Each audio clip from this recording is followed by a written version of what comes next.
Maglagay kayo ng mga hukom at opisyal sa bawat lahi ninyo, sa lahat ng bayan na ibinibigay sa inyo ng Panginoon na inyong Diyos. Sila ang maghuhukom sa mga mamamayan ng walang pinapanigan.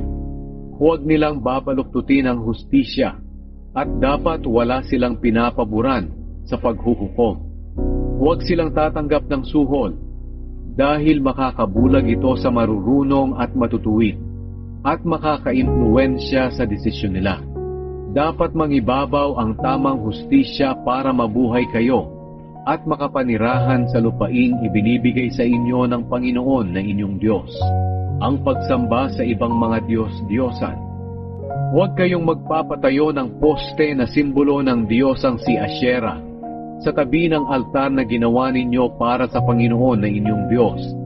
At huwag kayong magpapatayo ng mga ala-alang bato para sambahin dahil kinasusuklaman ito ng Panginoon na inyong Diyos.